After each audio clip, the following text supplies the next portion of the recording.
Bonjour Laurent Deslandres. Bonjour. Vous êtes directeur associé au sein du cabinet Colorado, fondateur de l'Observatoire des usages et du digital. Vous avez travaillé comme consultant pendant 15 ans dans de grandes entreprises en France, à l'étranger. Et fort de cette expérience, vous publiez aujourd'hui Management de l'expérience client aux éditions Pearson. Donc un livre qui fait le tour de ce sujet qui est votre sujet de prédilection. Et cet ouvrage, il n'a qu'un objectif, je vous cite, sortir du prêt-à-penser en matière d'expérience client. Alors, pour commencer, à quoi ressemble ce prêt-à-penser? Quelles en sont les balises, on va dire? L'idée, c'est de se dire que l'expérience client, réussir une expérience client, c'est forcément s'appuyer sur des idées originales, c'est s'appuyer sur une connaissance intime de ses clients, c'est s'appuyer sur les capacités propres de son entreprise. Donc effectivement, il ne s'agit pas de faire comme les autres. Donc pour que ça marche, il faut s'éloigner des sentiers battus, ça c'est clair.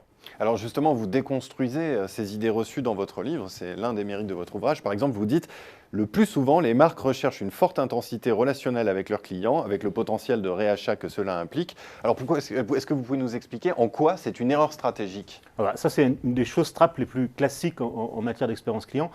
On voit bien l'idée, être très présent dans l'esprit des clients pour qu'au moment où il y ait une intention d'achat, on se tourne vers l'entreprise en question. Voilà. Cela dit, quand on va écouter les clients, en fait, ils nous disent tout à fait autre chose, qu'ils sont saturés, qu'ils n'en peuvent plus, qu'ils sont sursollicités. Et donc, on est dans un hiatus entre ce que souhaite l'entreprise et ce que peuvent supporter les clients d'une certaine manière. À partir d'un certain moment, quand on atteint, le danger, c'est quand on atteint un point de sursollicitation, le client casse la relation.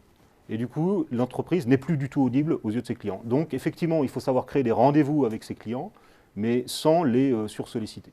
Il y a une autre idée reçue que vous relevez, je la cite encore, dépasser les attentes des clients pour les fidéliser, ce qui est coûteux et ne génère pas forcément plus de fidélisation. Alors justement, qu'est-ce que vous préconisez pour insister sur cette fidélisation? Dit comme ça peut paraître surprenant, parce qu'effectivement, ça peut être plutôt intéressant. Oui, ça paraît surprenant, c'est une idée reçue. Voilà.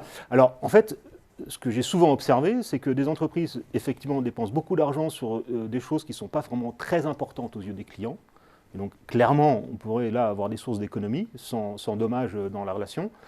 Par contre, cette idée de surprendre les clients, c'est-à-dire d'aller au-delà de son mandat vis-à-vis de son client, mais sur des choses qui sont très importantes pour le client, là, c'est une excellente idée. Exemple, je sais pas, une assurance va rembourser un dommage, mais aider le client dans ses démarches administratives. Donc, le client, il ne s'attend pas du tout à cette posture de l'assureur. Et ça, c'est vraiment très apprécié. Donc, surprendre plutôt que dépasser. Donc, en fait, on est en train de basculer dans une relation hyper personnalisée. Oui, clairement, oui, effectivement, il ne faut pas s'adresser à une masse de clients, il faudra s'adresser à chaque client individuellement. Et c'est vrai que le digital change la donne dans ce panorama, parce que toutes les questions les plus faciles, les plus basiques, le client les a déjà trouvées sur Internet, le client est déjà au courant.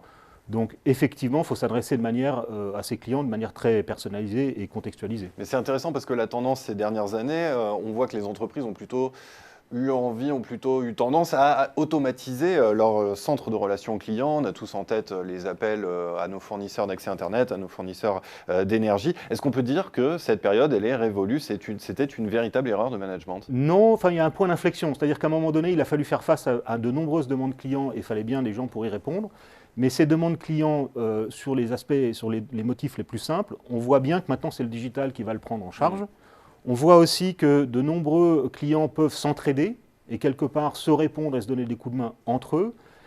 La responsabilité de l'entreprise maintenant, ça va être de plus en plus quand on sort de ces process digitaux plus courts, plus faciles, plus rapides pour les clients, avec moins d'interaction, quand le process digital trouve sa limite, et qu'on a un problème, à ce moment-là, il faut trouver des gens à qui parler dans l'entreprise, mais des vrais solutionneurs, pas simplement des gens qui sont chargés de répondre à des questions un peu bêtes, entre guillemets, mais des gens qui sont en capacité de prendre en charge le client et d'apporter une solution. Mais alors justement, c'est extrêmement important ce que vous êtes en train de dire, puisque les postes en général du côté de la main-d'œuvre qui sont en interface avec le client sont des métiers peu valorisés. Cela veut dire qu'il y a une exigence à revaloriser ces métiers, à mieux les rémunérer?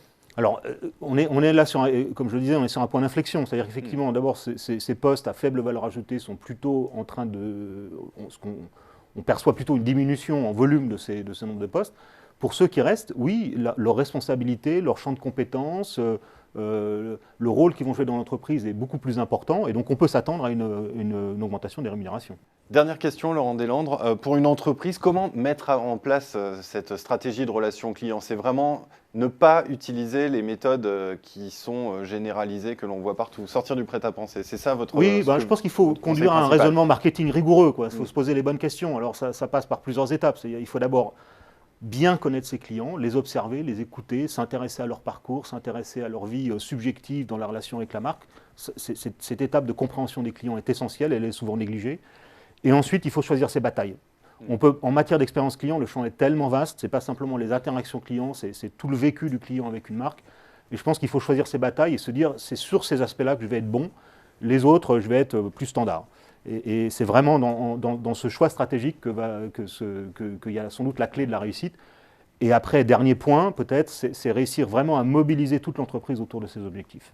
Eh bien, Laurent Deslandres, merci beaucoup pour cet éclairage. Je rappelle la sortie de votre livre « Management de l'expérience client » aux éditions Pearson. Merci. Merci beaucoup.